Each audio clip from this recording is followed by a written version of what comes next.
नमस्कार, आप लोग दिख रहे हैं जम्मू परिवर्तन। मैं हूं आपके साथ नरेंद्र सिंह ठाकुर। दिल्ली से शुरू हुई आम आदमी पार्टी की लहर पंजाब में पहुंची और अब जम्मू कश्मीर की बात करें तो जम्मू कश्मीर में लगातार आम आदमी पार्टी में ज्वाइन करने वालों की तादाद लगातार बढ़ रही है और ये कहें कि ये भी कहा जा रहा है कि शायद आम आदमी पार्टी की सरकार जो हो जम्मू कश्मीर में जो हो आने वाले वक्त में बढ़ सकती है और अगर कोई बीजेपी को टक्कर देने वाली कोई पार्टी है तो वो आम आदमी पार्टी हो सकती है, क्योंकि लगातार आम आदमी पार्टी को ज्वाइन करने वालों की तादाद लगातार बढ़ रही है। और जिस तरह से हर्षदीप सिंह जी की बात करें जो कि खुद एक साबिक वजीर भी रह चुके हैं और इस वक्त ये आम आदमी पार्टी के सीनियर लीडर हैं, जिन्होंने हालिया गुज़श्ता दिन जो है वादी कश्मीर का दौरा भी किया। यहाँ पर आपने देखा कि किस तरह का जन सैलाब जो है वो कल वहां पर उभर कर आगे आया था, जिसमें कई सारे जो हो पैंथर्स के बड़े बड़े जो चेहरे थे, यानी कि सभी जितने भी वहां पर कश्मीर की जो पैंथर्स पार्टी की यूनिट थी, उन्होंने जो हो पैंथर्स पार्टी छोड़कर जो है वो आम आदमी पार्टी को ज्वाइन किया है। तो ये कहें कि आम आदमी पार्टी लगातार जम्मू हो या फिर कश्मीर हो, दोनों हितों में जो हो वो मजबूत होती दिखाई दे रही है। हमारे साथ मजीद बातचीत करने के लिए हर्षदीप सिंह जी मौजूद हैं। हर्षदीप जी, सबसे पहले तो आपका खैर मकदम है हमारे साथ बात करने के लिए। बहुत बहुत शुक्रिया। हर्षदीप जी, क्या कहेंगे, कश्मीर में जोरदार खैर मकदम आपका किया गया और वहां पर जिस तरह से एक बहुत ही बड़ा जनसैलाब देखने को मिला, कभी सोचा था कि इस तरह से जो हो कश्मीर में भी इस तरह से लोग जो हो वो आपका खैर मकदम करने के लिए वहां पर पहुंचे? देखिए, बहुत देर से कश्मीर से ये न्योता आ रहा था कि आप आइए और हम यहाँ प्रोग्राम भी करना चाहते हैं और बहुत सारे लोग हैं जो मिलना भी चाहते हैं और शामिल भी होना चाहते हैं। और हमने जो है 2 दिन पहले ही अभी जो प्रोग्राम बनाया और आज ही वहाँ से मैं वापस आ रहा हूँ। तो बहुत बड़ी तादाद में लोग जो हैं वो वहाँ इकट्ठा हुए थे और बड़ा ज़बरदस्त तरीके से उन्होंने आम आदमी पार्टी का एक वहाँ फंक्शन ऑर्गेनाइज किया और बहुत एक प्रोत्साहन भी उन लोगों ने हमें दिया, बहुत प्यार भी उनका मिला और बहुत विश्वास उनका जो है वो मिला। और हमारे साथ जितने भी लोग वहाँ जुड़े हुए थे, जो कश्मीर का हमारा एक यूनिट था, वो सारे के सारे आए और हमारे साथ उन्होंने आम आदमी पार्टी में शमूलियत की। इसमें हमारे जो सीनियर लीडर्स हैं, लगभग तमाम हमारी पार्टी के लोगों ने जो है वो आम आदमी पार्टी वहाँ ज्वाइन कर ली। हमारे मसूद अंद्राबी हैं जो स्टेट वाइस प्रेसिडेंट हैं कश्मीर से थे, उन्होंने भी ज्वाइन किया। हाकिम आरिफ अली हैं, उन्होंने स्टेट सेक्रेटरी हैं, उन्होंने ज्वाइन किया। मोहम्मद मकबूल मलिक हैं, जनरल सेक्रेटरी स्टेट के हमारे पैंथर्स पार्टी के थे, उन्होंने भी ज्वाइन किया। मुजाहिल रिजवी साहब हैं, वो मीडिया इंचार्ज थे, उन्होंने ज्वाइन किया। इसी तरीके से मराजुद्दीन हैं, वो डिस्ट्रिक्ट प्रेसिडेंट श्रीनगर से हैं, उन्होंने ज्वाइन किया। अहाद नाजर साहब हैं, उन्होंने डिस्ट्रिक्ट प्रेसिडेंट बारामूला से है, उन्होंने उसमें ज्वाइन किया। रशीद परा साहब हैं, उन्होंने वो डिस्ट्रिक्ट प्रेसिडेंट हमारे बडगाम के थे, उन्होंने ज्वाइन किया। लतीफ़ काशी साहब हैं, वो कुपवाड़ा के डिस्ट्रिक्ट प्रेसिडेंट हैं, उन्होंने हमारे साथ ज्वाइन किया। इशफाक हुसैन हैं, ब्लॉक प्रेसिडेंट जदीबल के थे, उन्होंने ज्वाइन किया। फिरोज़ अहमद हैं, डिस्ट्रिक्ट प्रेसिडेंट बांडीपुरा के, उन्होंने ज्वाइन किया। इसी तरीके से सदीक खान हैं, वो ब्लॉक प्रेसिडेंट थे मगाम के, उन्होंने ज्वाइन किया। एजाज खान है, डिस्ट्रिक्ट सेक्रेटरी कुपवाड़ा के, उन्होंने ज्वाइन किया। इसी तरीके से मराजुद्दीन पीर हैं, जनरल सेक्रेटरी डिस्ट्रिक्ट बारामूला से, उन्होंने ज्वाइन किया। सलाम बडगारी हैं, डिस्ट्रिक्ट वाइस प्रेसिडेंट श्रीनगर के, उन्होंने हमारे साथ ज्वाइन किया। शबीर अहमद हैं, डिस्ट्रिक्ट सेक्रेटरी श्रीनगर के, उन्होंने ज्वाइन किया। फारूक अहमद है, ब्लॉक प्रेसिडेंट खानियार के, उन्होंने ज्वाइन किया। मोहम्मद यूनुस हैं, ब्लॉक वाइस प्रेसिडेंट खानियार, उन्होंने ज्वाइन किया। अजय डार हैं, ब्लॉक प्रेसिडेंट हजरत बल के, उन्होंने ज्वाइन किया। महबूब इलाही स्टेट सेक्रेटरी हैं, उन्होंने बहुत सारे जो हैं लीडर्स जो हैं जिन्होंने हमारे साथ जो है वो शिरकत की और शामिल हुए और उन्होंने हमारे साथ आम आदमी पार्टी के साथ वहाँ शमूलियत की। और एक उम्मीद की किरण जो है वो लोगों को दिख रही है कि अच्छे अच्छे लोग अगर इकट्ठा होकर आएंगे तो यकीनन ही हम रियासत जम्मू कश्मीर में एक नई तब्दीली ला सकते हैं। लोग देख रहे हैं, अगर दिल्ली में काम हुए हैं तो एक उम्मीद की किरण जगी, पंजाब में काम हो रहे हैं और जम्मू कश्मीर में भी जब मुझे शिक्षा विभाग का जो मंत्री पद मिला था, 3 साल के अंदर जो हमने काम किए थे उसकी चर्चा जम्मू कश्मीर में हुई, दिल्ली में हुई और आम आदमी आदमी पार्टी में भी दिल्ली में भी जो है उसकी सराहना की। और बजाते खुद संजय सिंह जो मेंबर पार्लियामेंट है उन्होंने इस बात का जिक्र भी उस सभा में किया कि किस तरीके से इनकलाब उन 3 सालों में तालीम के महकमा में आया हुआ था। और फिर लोग भी जो हैं इस वक्त ये महसूस कर रहे हैं कि अच्छे अच्छे लोग हैं। देखिए दिल्ली में भी कुछ लोग हैं जो बहुत अच्छा जो है तरीके से काम कर रहे हैं और सरकार को ठीक तरीके से चला रहे हैं। एक अच्छी टीम अगर बनती है तो उससे यकीनन ही लोगों को फायदा मिलेगा, उसका रियासत को उसका सिला मिलेगा और लोगों की बेहतरी होगी। एक अच्छा माहौल जम्मू कश्मीर में आ सकता है और मकसद हमारा ये है कि अमन हो, शांति हो, खुशहाली हो, तरक्की करे जम्मू कश्मीर। और लोग जो हैं उनमें जो एक ग्रोथ हो, लोगों को भी बेहतरी मिले और लोगों को भी एक अच्छा जीवन जो है वो मिल सके, अच्छा भविष्य जो है वो मिल सके। ये कोशिश रहेगी और इसी को लेकर जो है ये प्रयास लगातार किए जा रहे हैं। बिल्कुल, आपको बता दें कि जिस तरह से आप तमाम लोग राय ये रखते थे, अक्सर लोगों के बीच में हम भी रहते हैं, तो लोगों का ये कहना होता था कि पैंथर्स पार्टी अगर है खड़ी है तो हर्षदीप सिंह जी की वजह से खड़ी है। तो जब से हर्षदीप सिंह जी पैंथर्स पार्टी में नहीं है, वहां से ये आम आदमी पार्टी में शामिल हुए, तो उसके बाद आप देख सकते हैं कि पैंथर्स पार्टी में जो भी लोग थे वो सारे के सारे जो है वो हर्षदीप सिंह जी के साथ आज भी खड़े हैं। वो आज जो आम आदमी पार्टी में अगर हर्षदीप सिंह जी आए हैं तो वो भी यहाँ पर आ रहे हैं। हर्षदीप सिंह जी आम आदमी इतिहास में जो है ऐसा पहली यानी कि दूसरी बार जो है वो देखने को मिला है जहां पर शायद ही जो है वो एक सीएम जो है वो अपने मंत्री को जो है उसके ओहदे से जो है उसे यानी कि उसको बर्खास्त करता है। यहाँ पर 2015 में अरविंद केजरीवाल ने अपने एक मंत्री को जो है वो करप्शन के मामले में शिकायत मिलने पर जो है उसे उसके ओहदे से बर्खास्त किया था। लेकिन गुज़श्ता दिन जो है पंजाब के सीएम भगवंत मान ने जो है अपने एक हेल्थ मिनिस्टर को जो है वो उससे यानी कि 1% कमीशन जब उसने किसी अधिक मुलाजिम से मांगी तो शिकायत जैसे ही पंजाब के सीएम भगवंत मान जी के पास पहुंची तो उन्होंने फौरी तौर पर उसको जो मिनिस्टर को जो है अपने ओहदे से बर्खास्त किया है। ये चीज लोगों को देखनी चाहिए कि एक अच्छा निजाम आपको चाहिए, एक स्वच्छ प्रशासन अगर आपको चाहिए है तो उसके लिए विकल्प आपके पास है। केजरीवाल जी ने भी जो एक मिसाल दी, उसके बाद पंजाब में भी ऐसा हुआ। लेकिन भारतीय जनता पार्टी की सरकार ने क्या किया कि आज तक कोई भी कार्रवाई उन्होंने बीजेपी के किसी मंत्री या विधायक के खिलाफ नहीं की है। 8 साल से वो सत्ता में है और जब सत्ता में आए थे तो बड़े बड़े नारे उन्होंने दिए थे कि भ्रष्टाचार को हटाएंगे और एक स्वच्छ प्रशासन जो है, क्लीन एंड ट्रांसपेरेंट गवर्नेंस का जो उन्होंने वादा किया था उसके ऊपर कहीं भी वो खरे नहीं उतर सके। बल्कि जो दूसरी पार्टी के भ्रष्ट नेता थे उनको भी उन्होंने डरा धमकाकर जो है अपने साथ शामिल करवा लिया या उनको खामोश करवा दिया।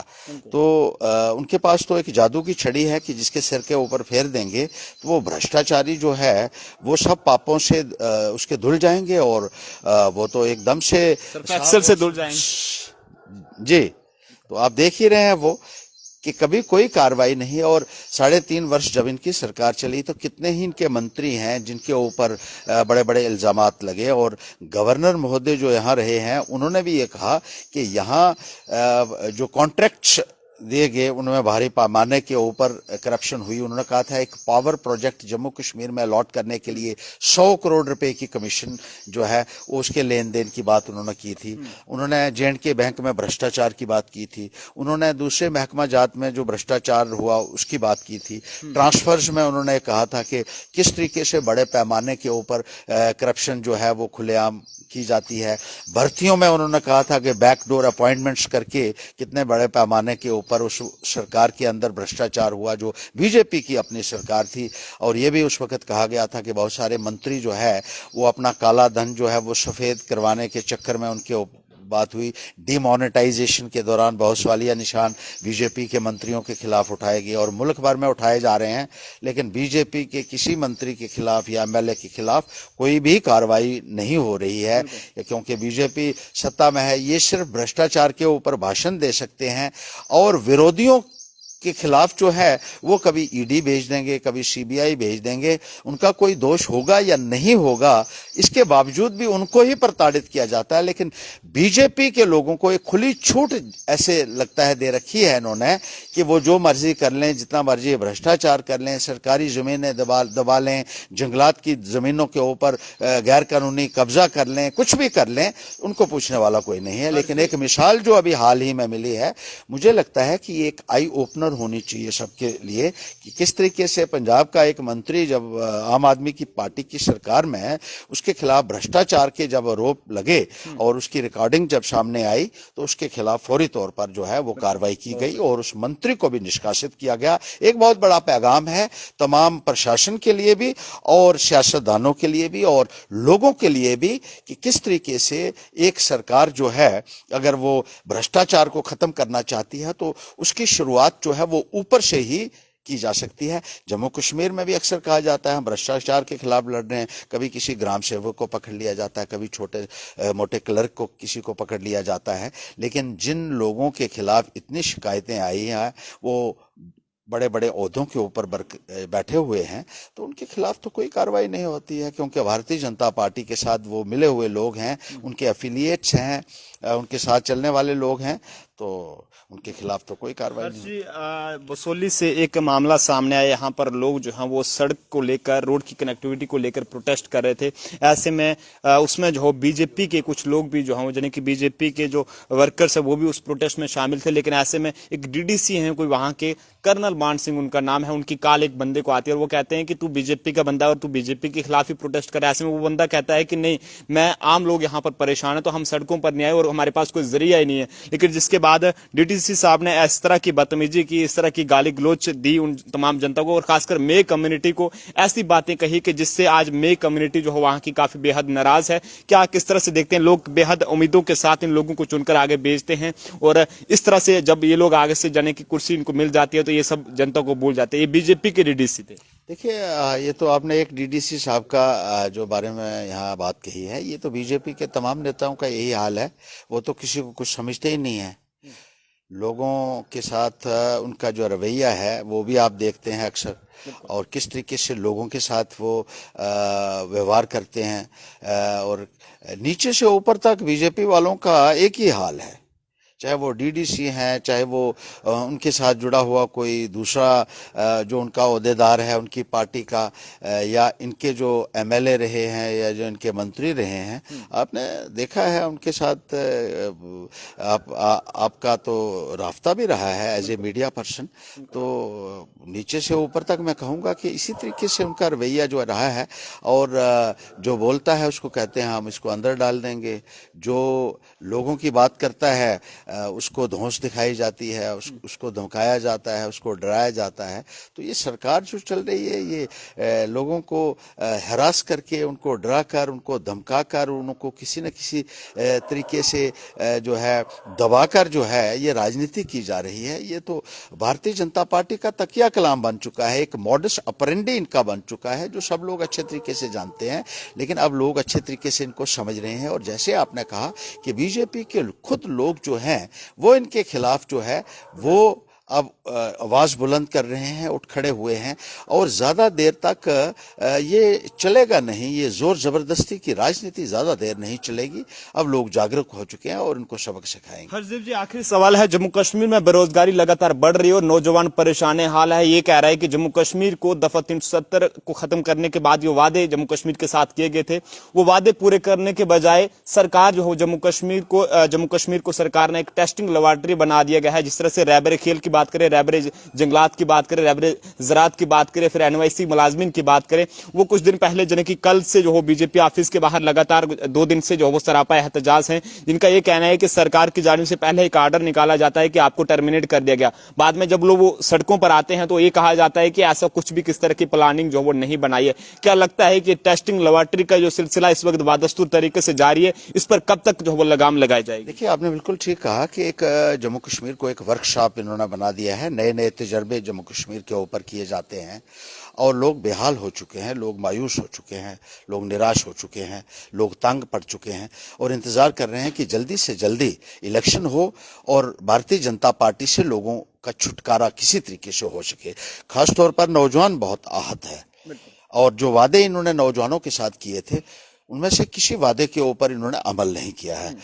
रोजगार देने की ये लोग बातें करते थे, यूथ एम्पावरमेंट के नारे ये लोग देते थे, बड़ी बड़ी जो है वो ऐलानात और नारे देते थे और बाद में उनको ही जुमला करार इन लोगों ने दिया। तो नौजवान इनको अच्छे तरीके से समझ चुका है और जितनी बारी भी इन्होंने ऐलान किए भर्ती के, कभी पूरे नहीं किए। कभी कहा 50,000 नौकरियां देंगे और 3 महीने में कहा ये फास्ट ट्रैक बेसिस के ऊपर इनको भर्ती किया जाएगा, लेकिन ऐसा कुछ भी देखने को नहीं मिला। मुझे याद है कि ये ऐलान जो है ये कहा गया था कि 2019 में 5 अगस्त के बाद एक्सेलरेटेड रिक्रूटमेंट कमेटी बनाने की बात कही और ये कहा गया था कि ये कमेटी 3 महीने में ये भर्तियां करेगी 50,000। मुझे तो 50 भी नहीं दिखी कहीं।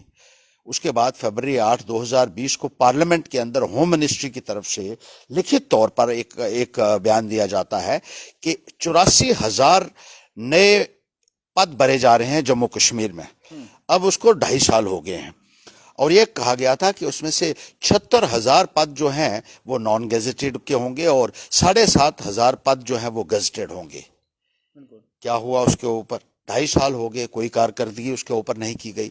अलबत्ता जो काम कर रहे थे उनको भी नौकरी से आपने निकाल दिया।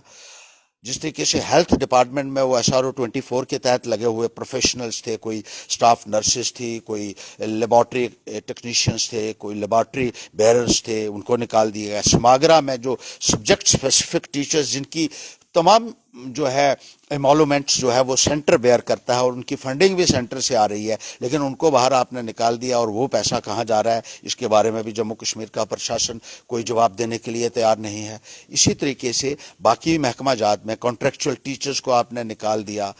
दूसरे जो महकमा में डेली वेजेस थे उनके साथ आपने कि बहुत सारों को निकाल दिया और बहुत सारे जो हैं वो आज भी सड़कों के ऊपर आपने बैठने के लिए मजबूर किया हुआ है। भारत साक्षर मिशन के तहत जो 5,000 नौजवान यहाँ जम्मू कश्मीर में लगाया गया था उनके साथ आपने क्या रवैया, उनको 2-2 सालों से तनख्वाह नहीं दिया और आप कहते हैं कि आप सर्विस में ही नहीं हैं।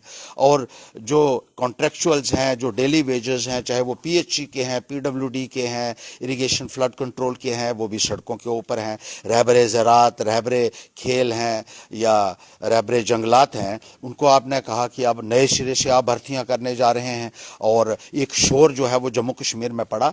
जब रहबरे तालीम पक्का हो सकता है, मैंने 35,000 नौजवानों को भर्ती किया और पारदर्शिता से किया। एक भी आवाज जम्मू कश्मीर से नहीं उठ पाई और एक भी भर्ती चैलेंज नहीं हुई और सारे के सारे नौजवानों को मैंने पक्का किया। ये देखने की बात है नरेंद्र कि SSA सेंट्रली स्पॉन्सर्ड स्कीम के तहत लगे हुए लोगों को किसी भी रियासत में पक्का नहीं किया, लेकिन जम्मू कश्मीर में मैं मंत्री था, बतौर मंत्री मैंने ऑर्डर किया कि 5 साल में ये सारे पक्के हुए। उस वक्त भी तमाम ब्यूरोक्रेसी जो है वो उन्होंने बहुत बड़ा एतराज किया और इस फैसले की बहुत उन्होंने विरोध किया था, लेकिन मैंने प्रिवेल किया और मैंने कहा I will ensure that all these youth are regularised after 5 years और आदेश निकाला और उनको पक्का किया, जो अभी तक कोई नहीं कर सका है। ये लोग वादे कर सकते हैं और नौजवानों को इस्तेमाल करते हैं इलेक्शन के दौरान। इन नौजवानों को भारतीय जनता पार्टी ने सुनहरे सपने दिखाकर इनसे इलेक्शन में काम लिया और इनकी वजह से इनकी हुकूमत बनी, लेकिन उसके बाद इन्होंने इनको अपने हाल पर छोड़ दिया और आज नौजवान सड़कों के ऊपर बैठने के लिए मजबूर है। ये एक बहुत ही बदकिस्मती की बात है, मैं कहूंगा दिस इज मोस्ट अनफॉर्चुनेट। और आने वाले वक्त में मुझे लगता है कि ये नौजवान इकट्ठा होकर इनको जवाब देगा, क्योंकि नौजवान अब समझ सकता है कि कौन उनकी बेहतरी कर सकता है, कौन उनके हक में खड़ा है, किसने करके दिखाया, किससे उनको उम्मीद है। और आने वाले वक्त में यही नौजवान जो है ये सही फैसला करेगा और भारतीय जनता पार्टी को अपनी असली जगह पे पहुंचाएगा, ये मेरा विश्वास है। और हम ये भी कहना चाहते हैं कि नौजवानों के लिए जो है वो हम कमिटेड हैं, इनके मसलों को जो है वो पूरे तरीके से उभारेंगे और इनके लिए संघर्ष करेंगे, इनके साथ कंधे से कंधा मिलाकर जहां हम चलेंगे इनकी लड़ाई को पाई तकमील तक पहुंचाने के लिए। बहुत बहुत शुक्रिया हरदीप जी हमारे साथ बातचीत करने के लिए। तो हरदीप सिंह जी का ये कहना है कि हरदीप सिंह जो है वो बल्कि झूठे दावे नहीं करते हैं बल्कि करके दिखाते हैं। जो वादे करते हैं तो वो करके दिखाते हैं, इस तरह से झूठे वादे नहीं करते जो बाकी पार्टीज करती हैं। खासकर बीजेपी की बात करें तो जो वादे जम्मू कश्मीर के नौजवानों के साथ किए गए थे वो वादे तो कहीं पूरे होते नहीं दिखाई दे रहे हैं, क्योंकि आज देखें तो आए दिन जम्मू में जो है वो सड़कों पर नौजवान देखने को मिलता है और काफी ज्यादा परेशान हाल है। कोई भी किस तरह का जरिया जो है वो उसके पास नहीं है। एज्ड हो चुके हैं, लेकिन रोजगार के कोई भी वसाइल जो है वो देखने को नहीं मिल रहे हैं। फिलहाल हर्षदीप सिंह जी कश्मीर से अभी जो है वो दौरा करके लौटे थे। इनसे हमने कश्मीर के हालात को लेकर भी बातचीत की और साथ साथ जम्मू का जो नौजवान, इस वक्त जम्मू कश्मीर का नौजवान परेशान हाल है, बेरोजगारी जो है वो बढ़ रही है, इसको लेकर तमाम मुद्दों को लेकर बातचीत की है। ऐसे में इनका ये कहना है कि नौजवानों के साथ हर्षदीप सिंह जो है वो किसी भी हद तक उन्हें इंसाफ दिलाने के लिए जो है वो जा सकते हैं। आप लोग अपनी राय कमेंट बॉक्स में जरूर दीजिएगा। कैमरा पर्सन अभिषेक के साथ नरेंद्र सिंह ठाकुर, जम्मू।